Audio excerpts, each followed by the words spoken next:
Good evening, guys. Hopefully you can all hear me and see me. Thank you for joining me. We'll get started in a few minutes. Start at 6 o'clock, about 3 minutes to. Hope you're all having a good trading day. Slightly calmer, dare I say it. That's going to be it now. It's going to all kick off and go crazy. Been a busy couple of weeks, right? May's been interesting. We've had a lot of volatility, a lot of action, a lot of stuff going on, which is, good for us traders, but can be tiring, right? You've still got to take those breaks and have that downtime and just give yourself time to just reflect a little bit and relax. Because it's just constant volatility. And, you know what it's like, slip up, make a mistake. It can undo a lot of good work. So, yeah, it's good to have volatility. I like volatility, but, yeah, having that time just to unwind a little bit and decompress.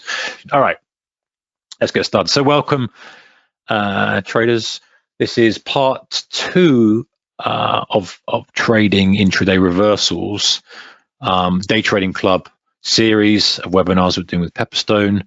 And last month we talked, went into some good depth about this. I'm going to do a review in a moment on one of the slides, but I kind of wanted to split it into 2 because I think there's certain parts of it that need a lot more detail. And so, I really want to give you a lot of value tonight. I really want to go into some tactical stuff, and my hope is that you will. I'm going to kind of deliver it quickly. And one of you guys said last week, feedback's like, it's quite quick delivery.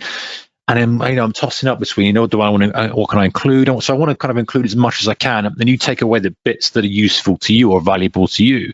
And that's really, I think, the best way of doing it. It's like, okay, I don't pretend to have all the answers, guys, but I can highlight some areas that maybe you can go, that's interesting. That's a seed of an idea. I'm going to go and explore that a bit further and see if that fits into my trading business. And that's, I think, is the best way to kind of use these things.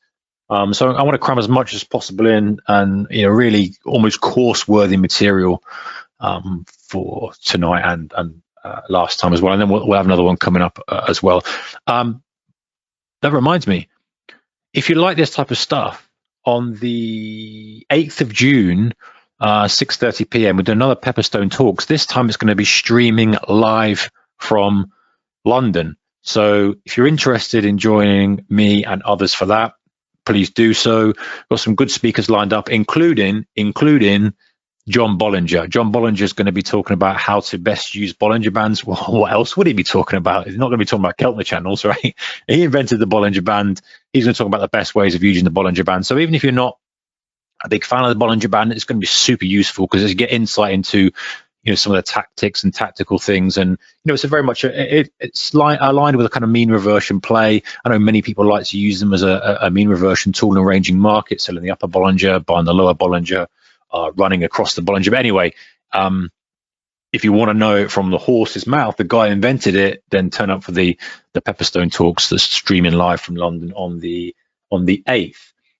So that's going to be super interesting to get yourself on the list for that. And there'll be some guys there talking about some of the trading the headlines and some global macro stuff. By the way, global macro, well out of my realm of expertise. I'm price action, supply and demand. I just look at the chart in front of me. Luke Suddard's works at Pepperstone, is the strategist over there. He does a technical Tuesdays, which is worth looking at if you're into kind of understanding a little bit more about where the money's flowing. Because at the moment, especially, I think, we've got this inflation stuff. We've got all these other things going on. Even if you don't use it as part of your trading strategy and you're not that interested in it, it's worth taking a little bit of interest to understand where the money's flowing and why, when it's flowing from one asset class to the next, and understanding how that'll impact your trading and supply-demand shift in your trading. Okay, there's a disclaimer, guys. Please read it as normal, because I don't want you taking any unnecessary risks in the market, regardless of your experience. Okay, so Day Trading Club. Welcome to Day Trading Club. You guys are in the Day Trading Club. Hopefully you were here last time and enjoyed it. We're talking about intraday price reversals today, and this is the second part in the series.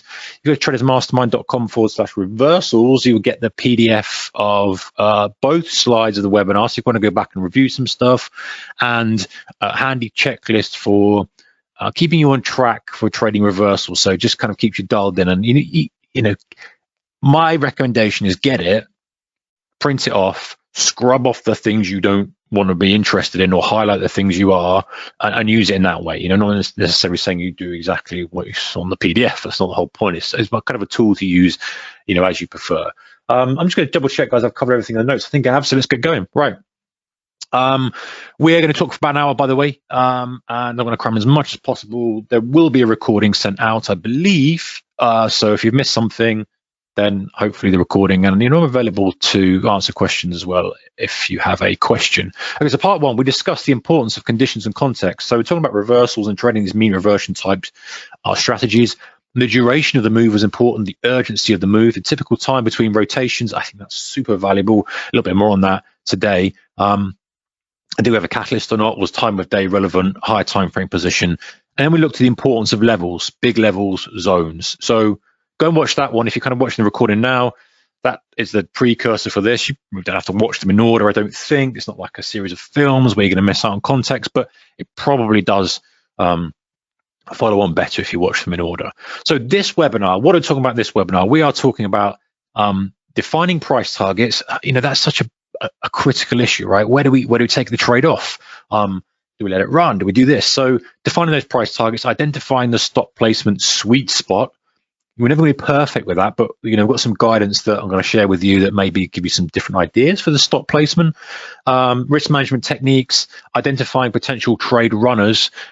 That's I know people trade very differently. Some people would like to do the A to B hit and run type trade, but I think that it's worth moving out a little bit and extending and going, okay, can I identify some sort of trade runners and get on these trade runners when the time is right? So we're going to kind of talk about a little bit about how to identify some of those potential trade runners. We never know, of course, but sometimes there's some clues there. And I think there's some clues there, and then scaling in and out of the trade as well.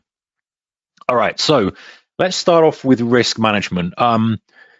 You guys know, if you've watched any of my stuff on UK Spread Ben YouTube channel, I know at the end of it, I always say, well, I don't always say actually, but most of the time I say keep the risk managed, because that's something for me. It's a message for me. Keep the risk managed. Where's the risk in the deal? Where's the risk in the deal? Where's the risk? Where's the risk? Where's the risk? It's not always where you think it is, and we are risk managers first of all. That's the name of the game. So standardized stuff here, guys. Let's take it seriously. Is there an event risk scheduled? How much headline risk is there?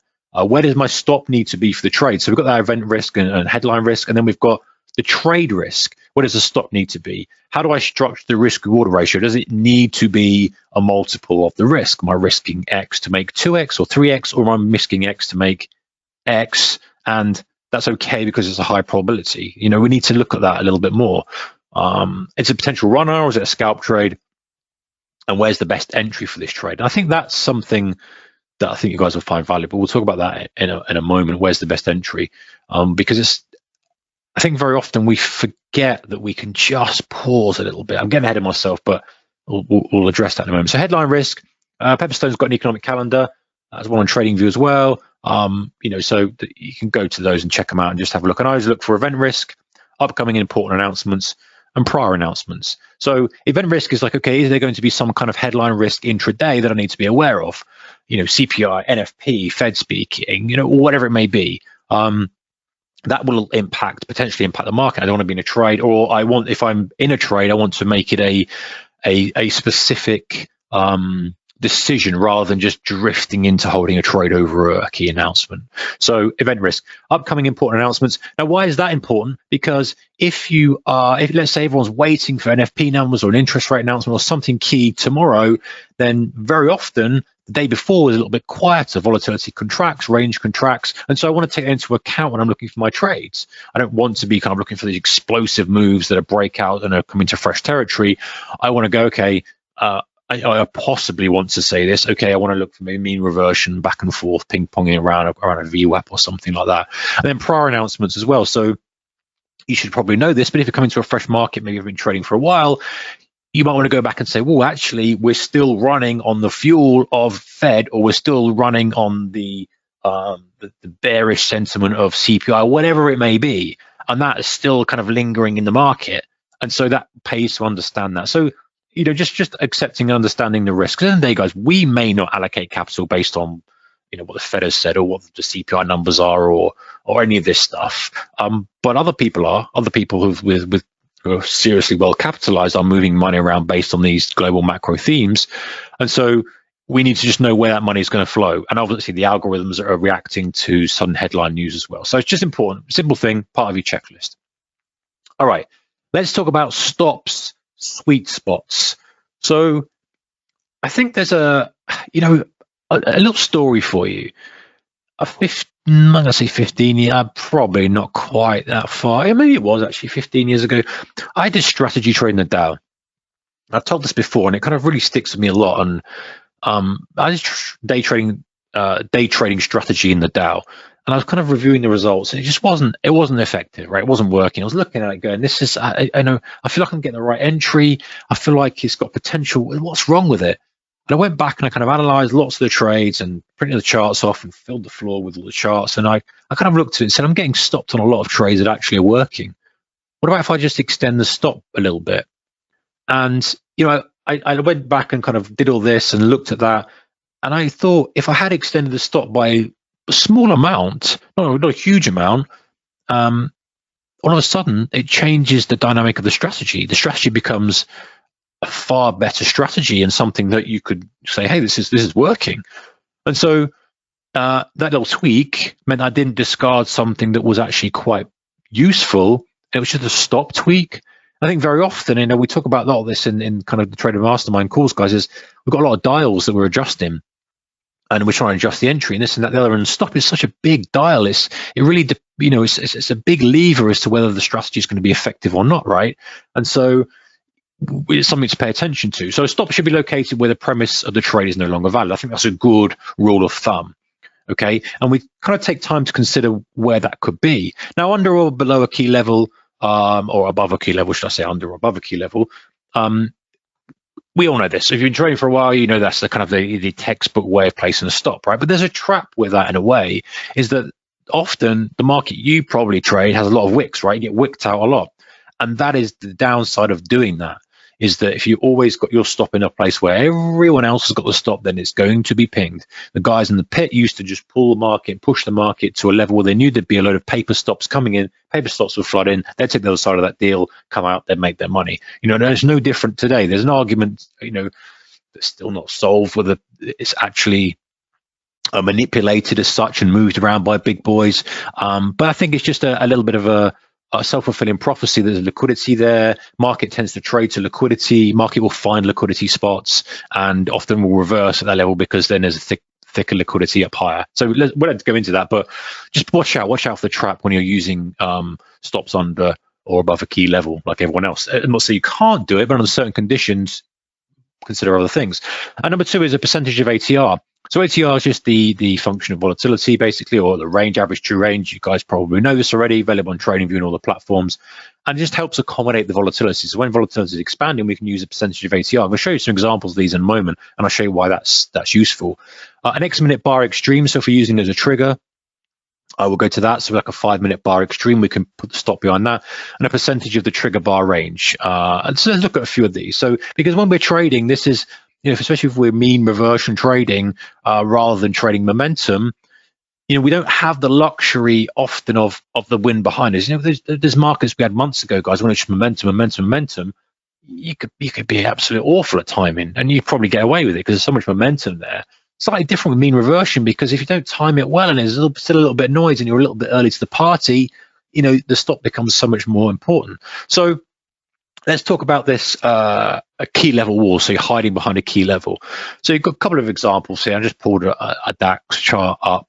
I imagine you're taking that kind of double bottom trade, classic mean reversion trade. It finds a sort of level about midday, comes back, retests at about 1:30, and there's an hour or so before the open. And very often the market, the pre-market in the Dow, the Nasdaq will start to impact the DAX, and we may sometimes get slightly different at the moment, but very often we get this mean reversion type play that comes back and we revert back to a mean just before the open. Depending on, it's slightly different today, but it's never always the same. But that's something that's worth looking at. And sometimes, we can put the stop under or below the key level. Simple stuff, right? I don't need to kind of go over this too much. You can say, hey, it's double bottom. That second wick you had there with the arrow, let's say that was your trigger candle on a 5-minute. You took it on that after it dipped into that red box, which is the prior level.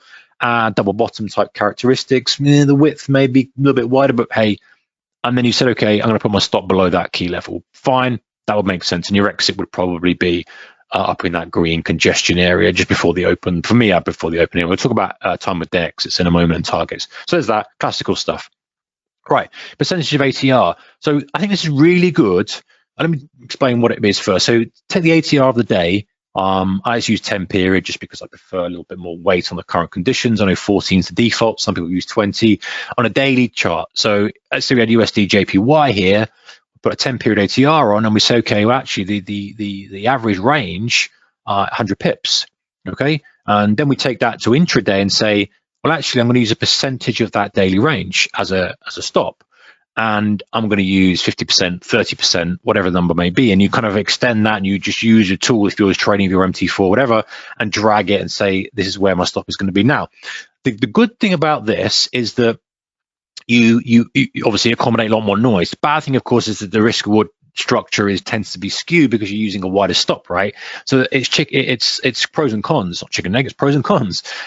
So I think this is a good tool to use, personal opinion here, when you're initiating a trade and maybe if you struggle to define a valuable stop position, start off with a percentage of ATR and go, okay, I'm going to use that as a default. So I'll start the trade and there's my default. And then once I get a kind of few candles under the belt, I'm going to then ratchet it up or look for a level or adjust it and tighten up as you see fit.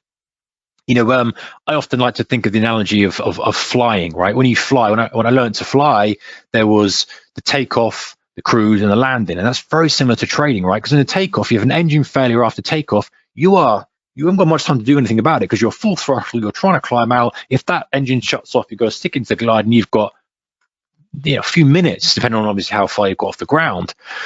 That happens when you're up at altitude. You've got time. The engine fails. You've got time to restart it, make your call, put it into a glide, look for a good place to land, and you might be ready to restart the engines, all sorts of things. You've got not plenty, you've got a lot more time, right? Because the time it takes for the plane to glide down.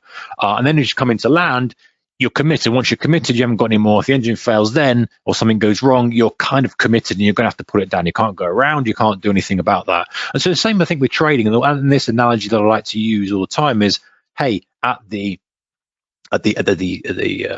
entry point of the trade, that's when it's the most vulnerable.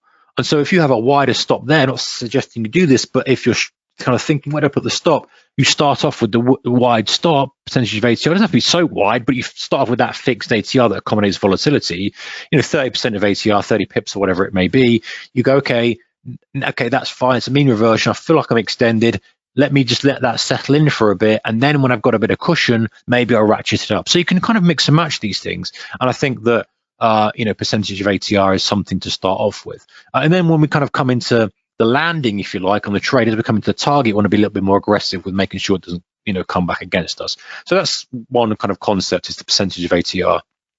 Another one is the 5-minute bar extreme, right? So the 5-minute bar extreme is if you're trading on a 5-minute. Let's say you're trading this classical range break fake. You've got a range going on for multiple hours, pops to the high side, obviously some sort of catalyst here, news, pops up, fails, comes back down. You've got that tweezer top, as they like to call it. Let's say you initiate the short as it comes back through the level, just hypothetically, okay? So you take that trade on the close of that first candle.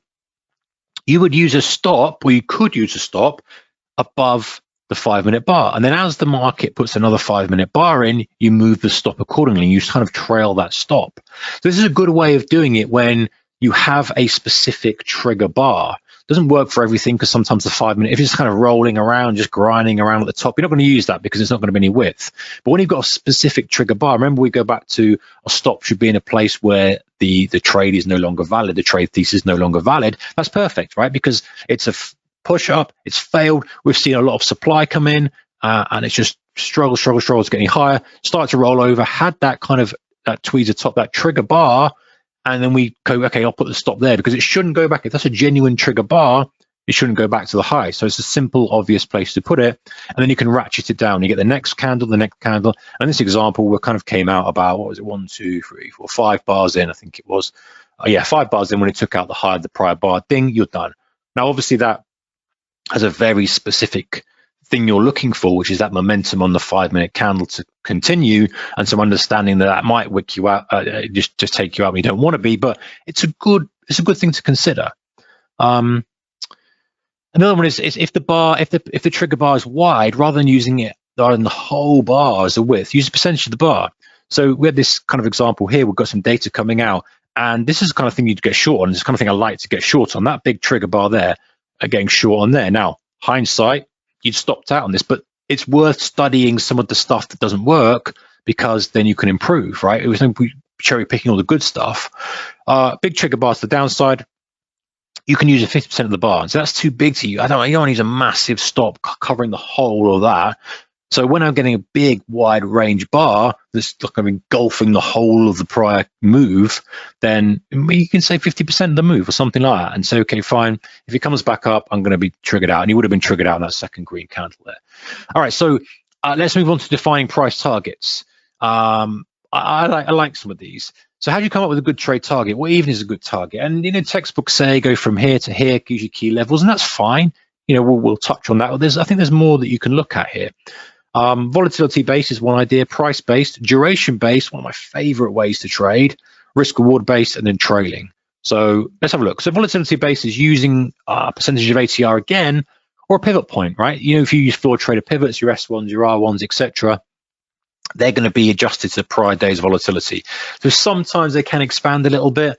If the prior day was really wide, and that the market has a propensity to kind of sometimes have a narrow range after a wide range, so that can be limiting, but you're kind of adjusting for volatility. ATR is a great way of doing it, especially if you're using a very short-term ATR and saying, okay, well, I'm going to use a 5 period or whatever it may be and get that ATR, and then say, okay, that's my target. If I'm mean reverting trade, then I'm expecting it to move up a specific percentage of the expected range.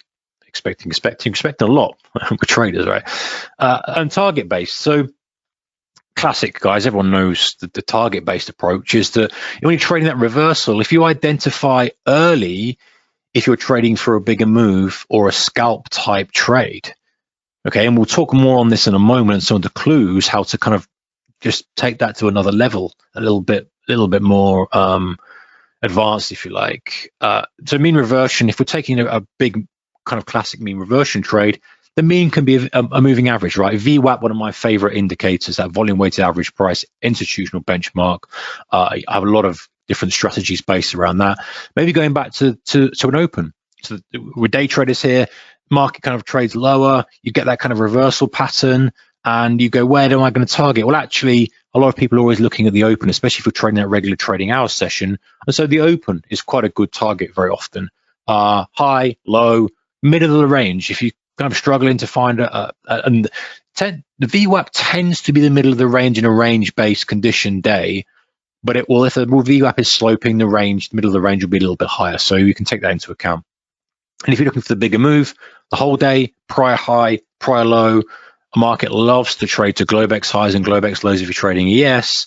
And so these are kind of statistically good targets to use, depending on what you're looking for in the trade. But I think most people know that. And also clusters, obviously, of support and resistance and key levels and whole numbers, all other stuff where price may well stall. And if you're using volume profile, that high volume node. Example here, I did sneak in a little continuation trade. I know we're talking mean reversion here, but I wanted to sneak this in because this isn't really buying a breakout momentum. It's waiting for that stretch and waiting and assuming that actually the true valuation is more like the lows. So this is a classic first overbought condition on trend day. You got a 5-minute chart here. You've got the Dow, persistency of trend after the opening bell. Bang, bang, bang, lower, lower, lower. I've got a stochastic on the downside here, on the lower panel here. The first overbought condition is often a good place to look to initiate that short. Very often it is. And you'd be targeting an obvious target of the daily low. Now, if you want to extend it and look for more further move, then fine. But that's an obvious target for us. Like, okay, gets that low, especially towards the end of the day, maybe that's going to be it. So look out for the obvious targets and don't dismiss them and go, well, I'm going to force this wider target on it and say, okay, what's the obvious target for the trade? And then if we talk about a mean reversion target, VWAP, again, I know I kind of talk about the VWAP a lot, but it really is a super useful indicator. And and maybe we can explore it more, another time. But very often, if you're taking that mean reversion trade, a VWAP is a very good place to take profits, or to at least start to scale off some of the position, right? So this is a classic kind of range bound condition throughout the evening before we kind of have the cash open after a volatile day yesterday. 5-minute chart, Dow, you're oscillating around the VWAP, and it's going to the high side, it's going to the low side. So let's say you're coming into that open, you took that kind of push to the downside, saw a double bottom there, saw it as a key level, saw that we've been rotating around the VWAP. It's an obvious place for a target. It's like, okay, we're literally, the market is literally saying, hey, I'm doing this, and the middle of it is this. So if you're trading mean reversion, call the middle of the mean and use that as a target. Now, is it always going to work? Of course not. That's why we have the stops, but it's absolutely a really good target when you're trading that mean reversion. Okay, duration based. I really, really like this as a way to hold trades, especially if you are a trader who struggles to hold trades to target, right, from a discipline perspective. So you've got a trade, you've got a trading plan, you say, hey, I'm expecting it to hit this target. I want to hold the trade to here. And you're sitting in front of the screen and you're there and you're going, oh, I know it's going to hit the target, and you're thinking, I've got to take it off, I don't want to lose the profit, I need to hold it, and you've got this constant conflict every bar that's going on. This might be a good way to get over that challenge. And that's to hold the trade for a specific duration, right? So the specific duration is to say, okay, I'm going to hold this for X bars. I'm going to show you some examples in a moment of this. In other words, I'm going to hold this for 5 bars, 25 minutes. You want a 5-minute candlestick, maybe 25 minutes. 5 bars. 25 minutes on a 5-minute candlestick. If you're holding for 5 bars on a 1-minute candlestick, it's going to be just the 5 minutes. So you adjust to suit the bar time frame that you're looking at, the candlestick time frame you're looking at. And we'll talk in a moment about how to judge that. But that really helps you go, right, no, I'm not going to touch this. And I'm not going to do anything for 15 minutes. If you're a day trader, for example, I'm not going to touch it for 15 minutes, or hold it until the market closes, just before the close, or hold it until the open. So if you're trading that pre-market session, for example, and you're like, okay, I'm going to hold this right until the opening bell, 2:30 UK time. Most of you guys are in Europe or UK. 2:30 is the US Open. I'm going to close it just before then. And this really helps you hold the trades and gives you the trade chance to mature. Because very often we take a trade and we're like, I want it to work now, give me now. And I want it to go from A to B, no pullback, fine. But the market will oscillate around, it will dip lower, it will test, it will come up, it will come back, it does its thing. It does its thing. And so when you've got a duration base, it's very easy to walk away. You set a timer on your phone or whatever it is, you walk off, you go, I'm coming back in 15 minutes because I'm holding this sucker for 3 bars. And you don't have to think about it. You don't have to worry about meddling with your trade. You just come back and you go, yeah. And that's going to be based on the rhythm of the market, the rotations of the market, which we'll look at in a second. But you've got some reason why you've said that. And let's say you've taken a mean reversion trade at the lows and you think, hey, I'm going to hold it right into the closing bell. You just stops you from meddling with the trade. So duration base is really, really, if you haven't explored it, absolutely, definitely recommend looking at it and saying, okay, go back to your trades and say, how many times in these trades, if I'd have just held them, for at least 15 minutes or at least an hour or at least this period of time, how profitable would they be, and what results would I get, rather than trying to force a stop? And I'm not saying you don't use a stop, obviously use a stop as well, but a target, it'd stop you coming out early. Maybe you get on some real good movers that you kind of, wow, that thing ripped in an hour, and there's no way I'd have held it if I'd have been watching the screen, because the first time I saw it break out, I closed it. So it really does open up a different world, and it helps with the discipline. So I absolutely recommend exploring this more if you haven't looked at kind of duration-based holds. An example here, right? We've got the Dow 5-minute chart, and I've just wanted to show you using this as trading view. By the way, guys, who's not familiar with this, I've kind of measured out 9 bars, right? And I've started at the opening bell, 2:30 opening bell. So obviously Pepperstone provide a Dow quote throughout the morning UK, and then the bell comes and we kind of see a little more activity as the cash session kicks in. So if you look here, 9 bars, we've kind of got this instance where 9 bars, it doesn't necessarily go from high to low, but swing points often occur in these 9-bar chunks. Now, sometimes it's overshoots by a couple of bars, but it's not like it's 15 bars or 28 bars. It's, okay, we have at least 2 or 3 bars in one direction, and then we either stall a little bit and continue, or we reverse. And so, there's never going to be a perfect thing, but we've got this 9-bar chunking going, okay, fine. So looking at this, and let's say this is we assume this pattern is going to perhaps continue. If I feel I'm on the end of a good trade, I'm going to hold it for at least 3 bars. I'm going to say, okay, looking at these patterns, 9 bars would be a great way to do it, because 9 bars often puts the low in, the high in, especially in the last kind of 3 sequences. We didn't quite get it on the second one, but you can kind of see and go, right, well, why don't I come in and check it after 3 bars, and then I might type my stop up and come back after another 3 bars or another 4 bars or whatever it may be. So you start to adjust the duration of the trade based on how many the average rotations, and that's a really good way of looking at stuff. And this is, something that I think that unlocks a different understanding of the market you're trading, because very often, guys, the symmetry is uncanny. It's uncanny. But have a look at that. You can say, okay, duration. What's the kind of rotation duration, and where can I expect to, 3 bars on this? If you had a trade, very often we get a 3-bar move. So you come back in 15 minutes. If you're taking that reversal trade, that engulfing, maybe you come back in 10 minutes. So I'm taking that on bar 1, and I want 3 bars. And that just aligns you with conditions rather than forcing stuff on it. And duration here, classic one, you might have taken the opening range breakout type trade, and you've got an exit an hour before the close. Simple. You don't have to do anything. If you think that's the extreme, and imagine if you were here at the screen and you were trading this, when it came right back to your entry, you'd probably go, oh, man, it's I'm done. I'm going to come out. But in actual fact, that was the level where it bounced. I know where it reversed. So it's not always going to be that way, but it just helps you stay in. If your thesis is this thing's going to go right to the lows and going to close on the lows, then just hold it. That's a good way of having a trade target. All right, so let's talk about risk versus reward based. So this is, we talk about this a lot in trading, don't we, guys? We say, okay, we need this structure. You want a 2-to-1, you want 3-to-1, etc. And I think absolutely that's a good way of approaching things, of saying, okay, I want at least a 2-to-1, and accommodating that with the setup that you're taking.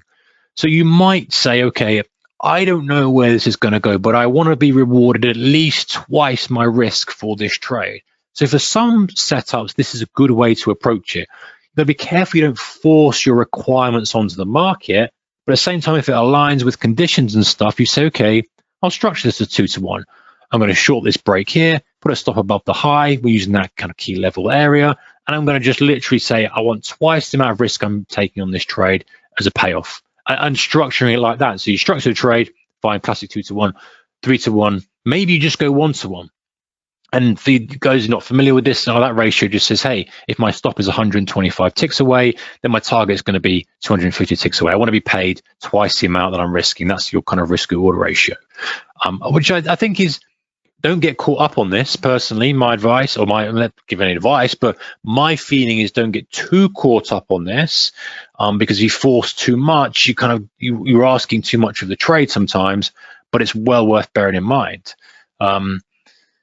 Okay, so trailing is another way, obviously, to take out the trade.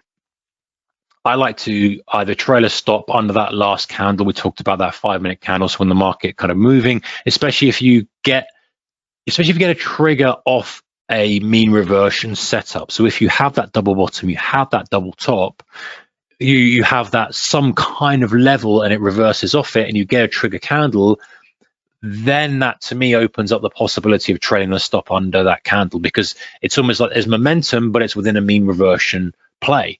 And so just trailing and going, right, 5 minutes print, put it below the low, 5 minutes print, put it below the low, and keep ratcheting up like that. The other thing is, I'm using a moving average. This is pretty self-explanatory, but it can keep you in these great trades. A 5-period moving average is a great way to trail an aggressive momentum trade. If it does get that ripper off the lows that we like to get on, we've seen it stretch, we've seen it flush, it's a momentum kind of failure, then it starts to mean revert. You get that boom off the lows, and maybe there's a catalyst. 5, the market will hug that 5, and you might say, I'm going to come out on the first close below the 5-period moving average. It's very aggressive.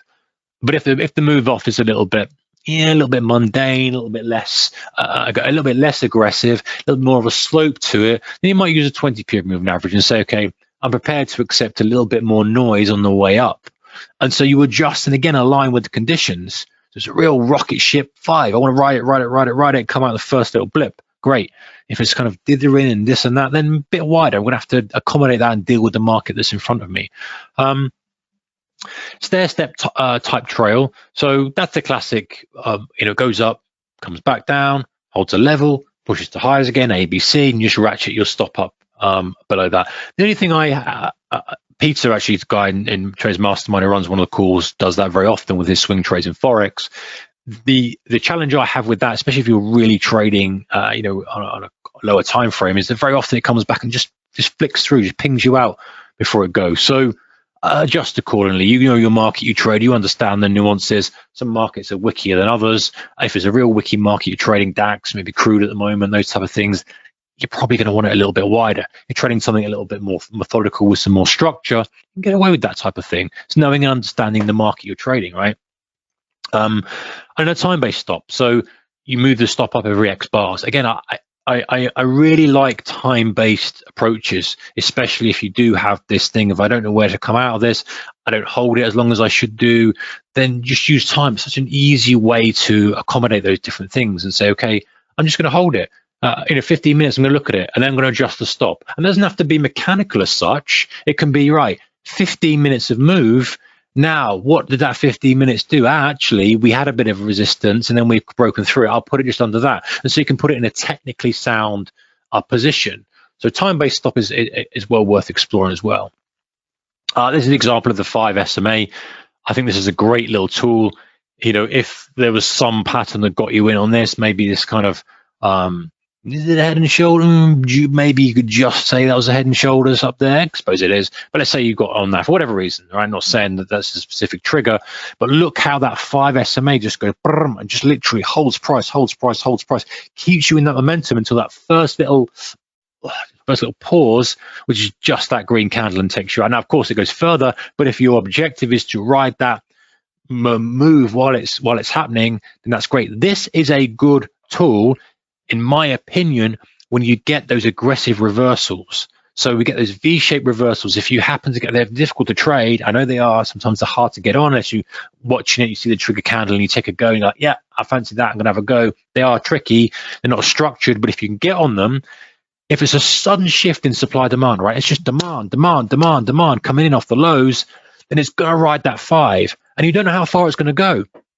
And so you can throw away your targets. Like this example here, the VWAP was a rubbish target to use. You just rip through it because for some whatever reason, selling kicked in. And if selling's kicked in and you're short, or if buying kicks in and you're long, then it's your obligation to run that for as long as you can. You have to try to run it for as long as you can and give yourself the chance. Because if we're coming out so early all the time on our trades and we're using this, then we're just never going to get a chance of getting a big 5 to 1, 6 to 1, 10 to 1 trade.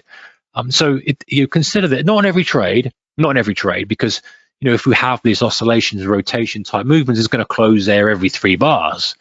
But when you get that momentum off that mean reversion trade, when you start to see, you go, hey, the angle's steep here. This angle is steep.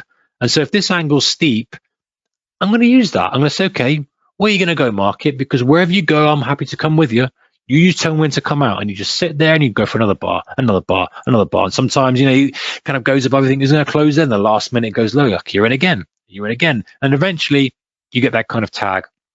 Obviously, with any trading strategy, you've got to be prepared to give some back. That's the downside of a trading strategy, right? But if you can stomach that, and you can stomach the fact that you'll give some back, then it's an okay way of kind of trading.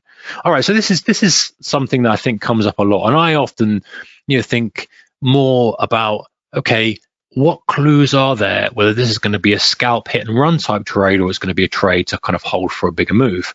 And we don't know that, right? If we knew, that'd be perfect. Or if we knew, hey, market said, by the way, this one's going to run, you're like, great, all right, I'll just take the trade and come back later. We don't do that, right? It says to us, okay, this is the trade. I don't know if we're going to go for it. If it's a scalp trade, it's going to go in my direction 1 hour and then come back. You don't know this, but we do have some clues. And I always try to kind of study the market and look after the market's close and see, hey, were there any clues that would suggest this thing's going to run further? Is it going to run stronger? Could I have done better at observing that and kind of running through all the charts and looking? And some of the things that I think are precursors for big moves are that the higher time frame is aligned for the larger move. So in other words, let's say you have hypothetically a good strong drive on the daily chart. Okay, you have one day of selling, and then you have another day where it starts to trade. You think actually we've got a lot of momentum on that daily chart. It's very possible that we could put a wick in on this daily chart and put a nice close at highs, because you're looking at the daily chart, you're looking at it through a swing trader lens, but then you're day trading it. So if that higher time frame's aligned, you go, okay, if I see that double bottom stretch at the open, I might go, I'm going to hold that, because actually I can imagine that we're going to get a nice kind of strong move on the daily chart. And so if I'm aligning with that, then why would I not hold it for a bigger move? Why do I just want to come out on a quick scalp when this is actually a scalper's entry with a swing trader's exit, which is a real sweet spot? And a broader pattern is at play, same type of thing. If you've got some sort of broader technical pattern that you're observing on the higher time frame, then you can kind of align with that and say, fine, I'm going to do that. I'm going to align with that broader pattern. And this is where, as a day trader, we can be very stubborn, right? Looking at swing trading chart, or looking at it from a swing trader's perspective, or looking at higher time frames. We can look at the higher time frames and go, no, that's not where I operate. I operate in the 1 minute. I operate in the 10 seconds or the 5 minute. And we kind of, it almost feels like it's two different teams, if you like. But in reality, if we do the same analysis and the same, look at it through the same lens and say, okay, if this was a 5 minute chart, we had that big rip in the first pullback, what would you be doing? You'd probably be looking for that wick drive to continue. So if it's on a daily chart, then how would that extend intraday? You'd say, okay, well, actually, if we do flush at the open and we do push the downside and we do kind of push back up and then we double bottom, we put a wick in, then that's got a very good chance of taking out the high. And it's just thinking ahead and playing that game of chess. And obviously another thing is if we had the catalyst, right? So we had something coming in that was big catalyst, big ripper, and just completely repriced the market. Fed, great example. Fed comes in, says something, we're doing this, we're doing that, whatever it is, just different to what's expected. Then you hold. Then you've got to go, right, here are my hands. I'm going to sit on my hands and I'm not going to touch anything. And that's hard, guys. It's hard because you see that profit there. And in your mind, you're thinking, I don't want it to go. I'll give it back. It was a great trade. And you start thinking and giving all these reasons why you take a trade off. But there's certain times when you just got to go, no, this is a good trade that is potentially going to run on. Do not touch it. Do not touch it.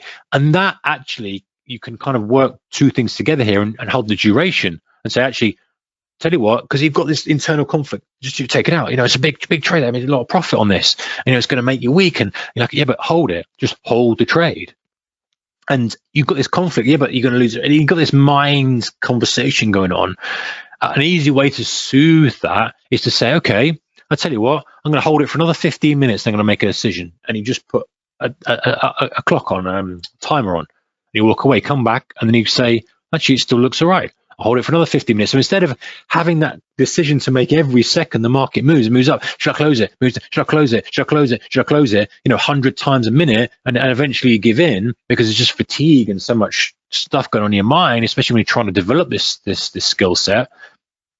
Then just go, no, I'm walking away for X amount of time, I'm going to come back. So it's a good combo, that. It's a really good combo, that. And the final thing is, don't always assume a counter trend move will be a big reversal. It's, I'd love to be able to sit here and say, hey, if you always do this and always hold the trades, they're always going to work. But real world, guys, we just don't know. And very often we can either be taking trades very, very quickly, scalp, and missing out on the bigger move, or we can swing the other way.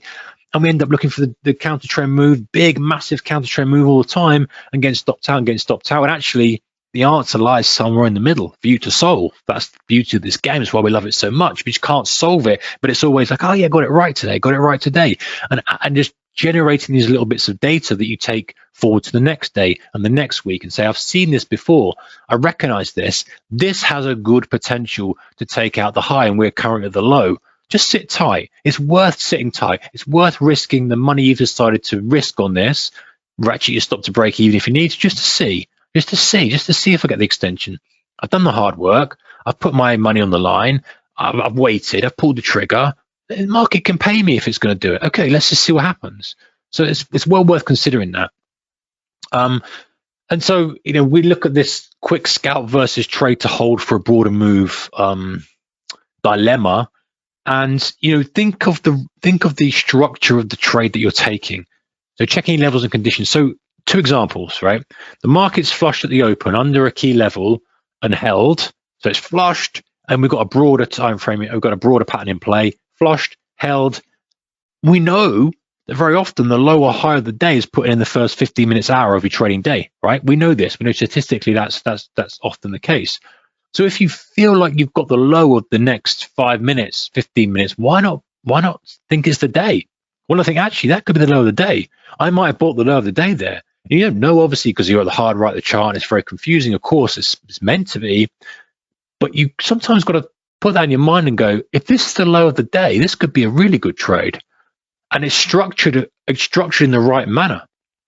i.e., we've seen the early flush, we've seen the stuff that might give us clues this could run on, versus you're in the middle of the day, it's back and forth, it's been a range-bound market, testing highs, testing lows, ping, pong, back and forth, mean reversion mode. If you're wanting and expecting the market to suddenly change from mean reversion to range expansion, you're asking a lot. You're asking the market to change conditions for you, which is very different, right? So that way you wouldn't overstay your welcome. It's okay, bottom of the range, top of the range, bottom of the range, VWAP. You trade those oscillations, and yeah, occasionally it's going to break out, and maybe you go, okay, I'm going to hold a bit of it, hold a portion of a trail. We'll talk about scaling in the next slide, I think. But the key thing that I think helps everyone is it's important not to make this decision on the fly. So what do I mean by that? So decide before the trade where this trade fits in. Decide how you're going to manage the trade, even if that decision is not necessarily a good idea to go, okay, A to B trade, I'm coming all out there, done. I'm going to trail this because it looks like I've got potential, done. You've made the decision, you stick to the decision. If you want to go one step further, I think it's okay to say, all right, at this point, I will make another decision and another decision.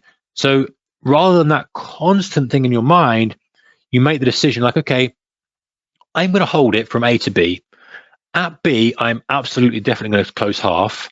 And I'm going to look at how it's got to be to decide if to hold it or not. That's okay. But again, it's pre-planned. It's not a decision on the fly. Decisions on the fly end up being bad decisions because they're emotional decisions.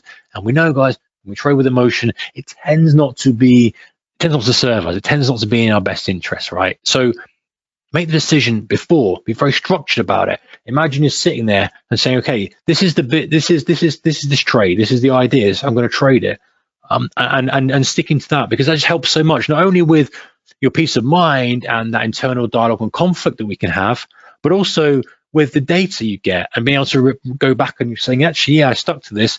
And even if that's wrong, and I say this a lot, and this is coming from kind of experience, even if you're wrong with that decision and you go, damn it, I should have held that, or yeah, you can go back and say, well, instead of it being a trading issue, it's a pre-trade decision issue, and you can deal with that exclusively. You can go, hey, I'm just not very good at judging whether it's a scalp trade or a trade for an extension. How can I improve that? And so you work exclusively on that, and you go deep in that, become very, very good at that. And then that has a knock-on effect to your trading, rather than going, oh, the trading's messed up and getting stopped out. Oh, throw it all away, and I'll trade another style. I'll trade another strategy. You can then adjust that, fix that dial, and just look at that. So scaling and entry improvement. So we've gone on to our targets, and we decided kind of how we judge whether we're going to scalp the trade or hold the trade. And I know, guys, that very often we go, I should be holding trades. I should be holding trades. And then you go, right, I'm going to hold this trade. And then all those trades get stopped out. And you go, damn it, I'm going to go back to just taking a little scalp, take a little scalp, and they all run. That's the market rhythm. And very often, and sometimes we think, God, the market's against us. But very often the reason this happens is because by the time we notice something, the market has done that rhythm, if you like. So, but it's like ping pong, back and forth. Like, oh, I'm trying to hold trades, I'm getting stopped out all the time, I'm just going to scalp. By the time we just see that and make that decision, the damn market's changed into a range expansion market. And so we're now trading scalping in a range expansion. And by the time we see that it's range expansion and it's trend persistency of trend and all those extensions, we go, you know what, I'm going to start to hold trades, and it goes back into ping pong, back into a range. So don't take it personally, just Say, okay, I'm going to stick with this for a reasonable period of time and try to spread myself over to different conditions. And try not to adjust it all the time, going, oh, this week I'm going to do that, that week I'm going to do that. Try and stick to one idea and see it through, and then look at the data that you get from that. Okay, so scaling and entry improvement. Entry improvement is a really, really interesting thing, and I'm kind of squeezing this slide in now because I wanted to really touch on this. So you've got a trade, whatever your trigger is. You've got three options. Pull the trigger now. You see it, and you're like, okay, that's holding a support. I feel like we're going to push back up to the VWAP. We're going to have a mean reversion play back to VWAP, whatever it may be. What do? You go, okay, I can get in now. I can wait for a price improvement for it to kind of dip to lows, or I can take half now and add half if I get the price you want. Very often we default to take the trade now. But very often the answer, if there's an answer for solving this problem, guys, but it can help to think a little bit differently, a little bit from the crowd, and go, okay, everyone's piling in now. And very often they're going to have one more probe, one more test, especially if you're trading a weak market looking to get long, for example. So let's say you're looking for that mean reversion play at the lows and it's a weak market. Then I personally will always default to one more test because you've just got that pressure on it. That pressure's still there. It's not like trading range bound is different and you probably got one shot, it's going to go to your level and it's going to ping off, and you've got to be quick off the mark. But when you're in a market that's got a lot of pressure or the other way around, it's worth saying, okay, I like this level, it's holding this level, it's double bottomed, there's a good chance we just wick through. Let me just wait for that wick, let me just be patient for that wick. Or if you've been advanced with this and go, okay, I'll take half now and I'll add half at a lower point. And we'll talk a little bit about scaling. I think that's the next slide or the last slide. So example, here's an example, right? Markets come up to a prior key level. No one would argue that's not a key level from yesterday. Good volume, no, if you're trading kind of volume profile, and you consider the short. So you consider taking it short there.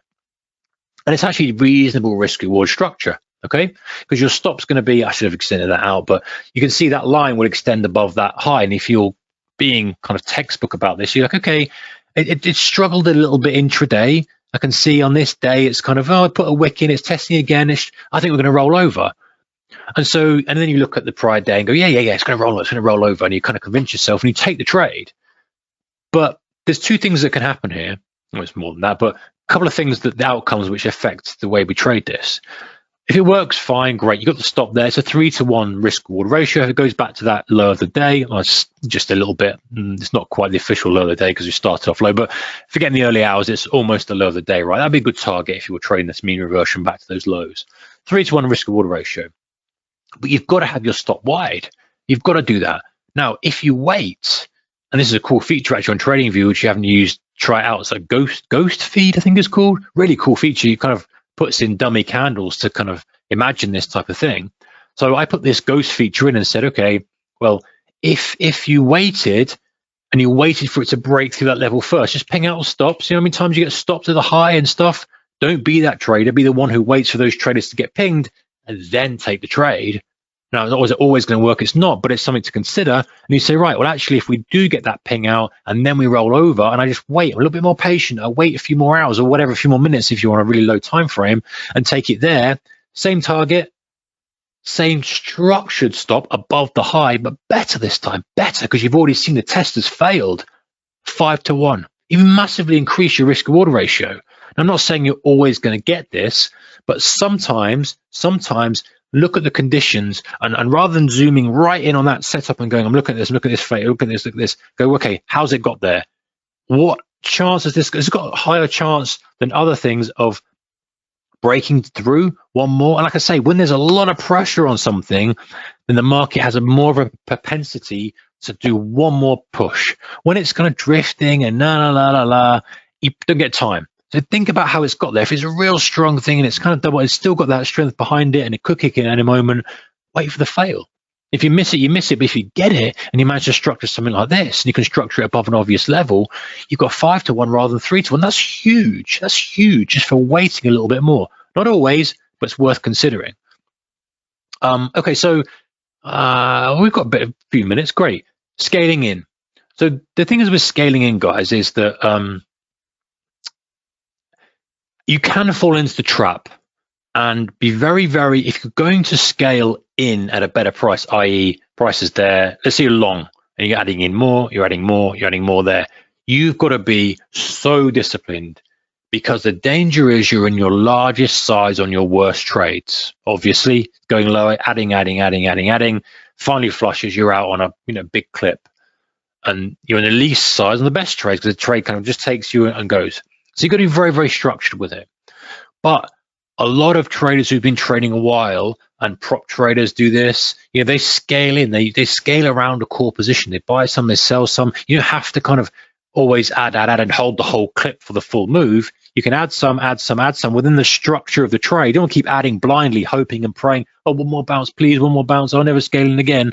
No. If you're in a level that you want to trade, like the prior example, you go, okay, actually, I'm going to scale some on that when I first saw the trade, and I'm going to add and see if the fake out, then add some more, and you kind of wait and you arrange it around the structure. That's different, because you can get a better price, and it's very hard to be perfectly accurate on some trades. Some trades are going to sit there in the noise. It's going to be a little fuzzy zone, and so you want to kind of look for that price improvement and spread your order out. And that's one of the benefits of kind of trading a CFD product or spread bet product, is that you can trade that small size and you can scale up to the size you want, rather than having to trade the full fat futures contract and go, well, actually, this is quite a big contract size. It doesn't give you much room to breathe, taking more risk than you want with your account. So, think about that and understand that you'd be very disciplined. It can be a powerful tool to scale in, especially if you're in the right conditions, but be very disciplined with it. Now, scaling at a worse price, you're like, well, that's ridiculous. Who's going to scale in at a worse price? Stick with me on this, because this actually, if you're in the right conditions, and again, I say it like it's, oh, you can just judge the conditions, I appreciate it's hard. I appreciate that that's something that we're all trying to improve. But if you get in the right conditions and you're in the right frame of mind and you understand the risk that comes with this, then adding to the trade as it goes your way is a very good way of maximizing those great trades.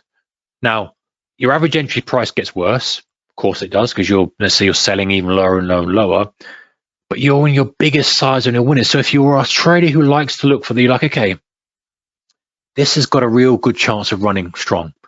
It's got a real good chance of running, and I'm going to commit to this. That's the trade to go, okay, plan it. I'm going to go up to 10 units, whatever those units are going to be. And obviously, managing your risk, understanding the risk that comes with that, it starts to go your way. Fine. Maybe you add a bit more on a pause. Maybe add a bit more. Maybe add a bit more and go, right, I'm now in a reasonable size and I'm going to hold it. Now, you're vulnerable to retracements. Of course you are.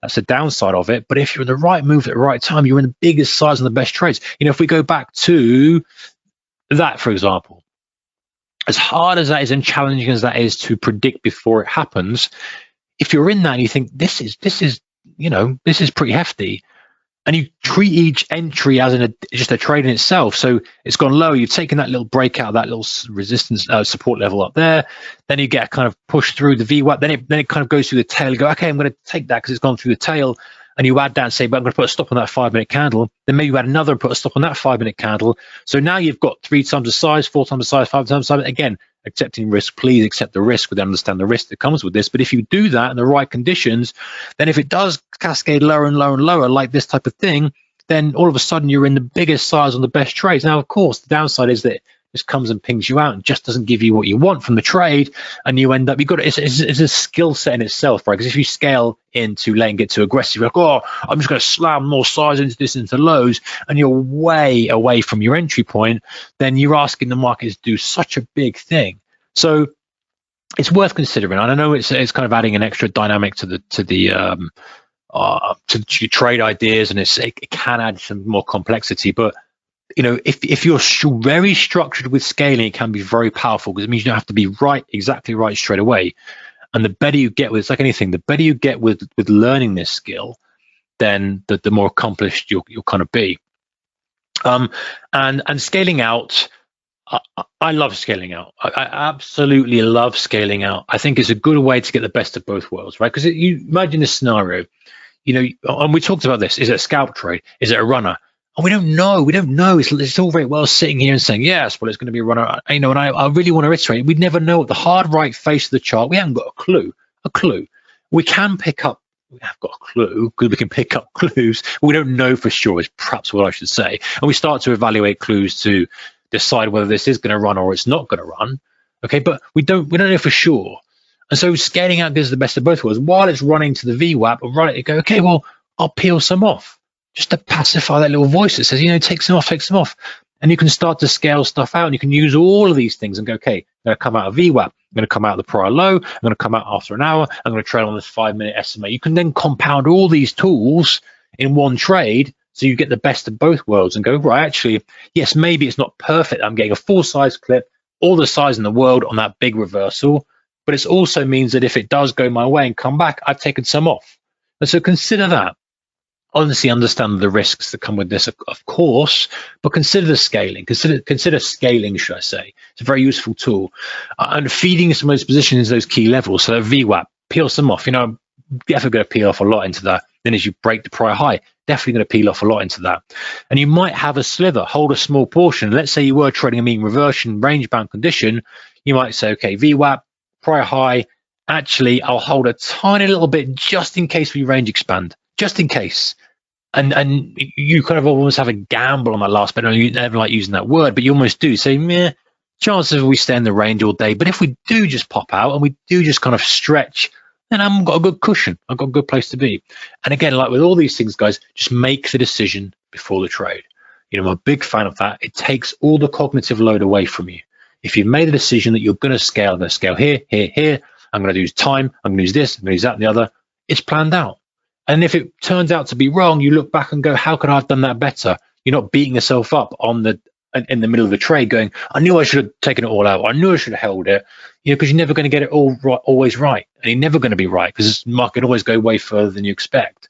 So make the decision and then review the decision and see how effective you've kind of been with that. Oh, we are good timing. I think I'll run through that quickly, guys. 7 o'clock. Hour. Hope that's been valuable to you. Listen, I know I've sped through this, but I wanted to cover a lot of stuff. tradersmastermind.com/reversals for the slides for this webinar and for the prior webinar and for a checklist. Feel free to grab that. I think Pepperstone will be sorting out a recording and send to you as well if you'd like to rewatch this. Appreciate your attention. I recognize that there's lots of stuff out there. There's lots of content, and you could be watching any of this. So I really hope that I've covered stuff that has. You pick one or two things, all of it may be, I don't think that or that. But if there's one or two things, start a seed that grows and you go, actually, that's got a good place in my trading business. That's got a good place in the way that I trade. Then that's great. Then hopefully it's been an hour worthwhile of your time. Thank you, guys. Take care. Back again. Don't forget to check out Pepperstone Talks and back again for another webinar soon. Stay safe. Keep the risk managed. Bye-bye.